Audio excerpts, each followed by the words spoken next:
चलिए, आज एक बहुत ही पर्सनल, दिल को छूने वाली कहानी सुनते हैं।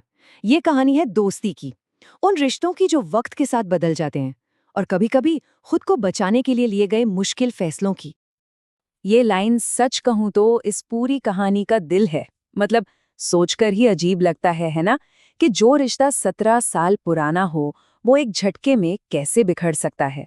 चलिए इस कहानी को जरा करीब से समझते हैं। तो हर कहानी की तरह इसकी शुरुआत भी होती है कुछ किरदारों से। 3 दोस्त जिनकी दुनिया कभी एक दूसरे के आसपास ही घूमती थी। तो सबसे पहले है रिया। रिया जो ग्रुप का दिल थी, बिल्कुल दयालु साफ दिल वाली।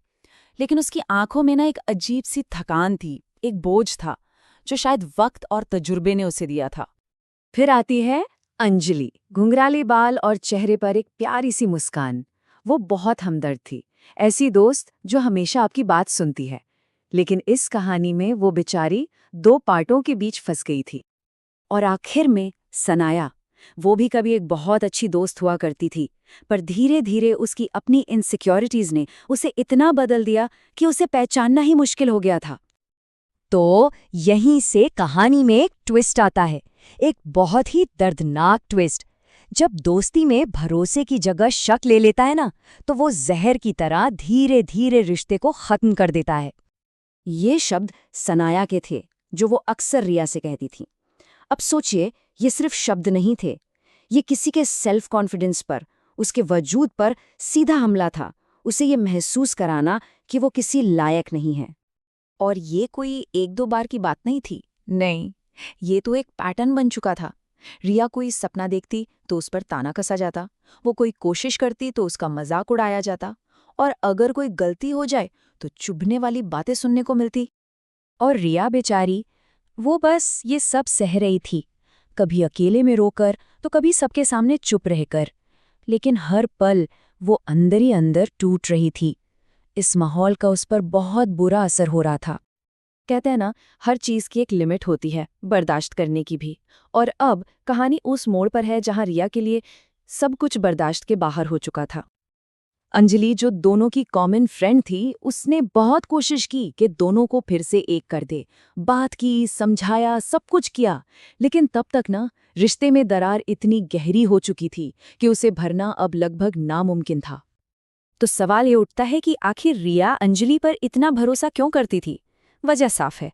एक तरफ अंजलि थी जो दर्द समझती थी, जो रिया के राज अपने तक रखती थी, और दूसरी तरफ थी सनाया, जो अपनी ईगो में डूबी थी, जिसे लगता था कि बस वही सही है। और सबसे बड़ी बात, सनाया किसी के बुरे वक्त में साथ नहीं दे सकती थी। और फिर वो दिन आया जब रिया को ये एहसास हुआ। उसने सोचा कि ये लड़ाई अब दोस्ती बचाने की नहीं है, ये लड़ाई है अपने आत्मसम्मान को, अपनी सेल्फ रिस्पेक्ट को बचाने की। और ये उसकी जिंदगी का एक टर्निंग पॉइंट था।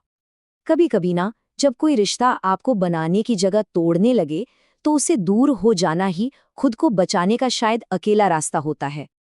उस वक्त रिया की हालत ऐसी थी कि वो रोना तो चाहती थी, पर शायद वो इतना रो चुकी थी कि अब आंसू भी जैसे उसका साथ छोड़ चुके थे।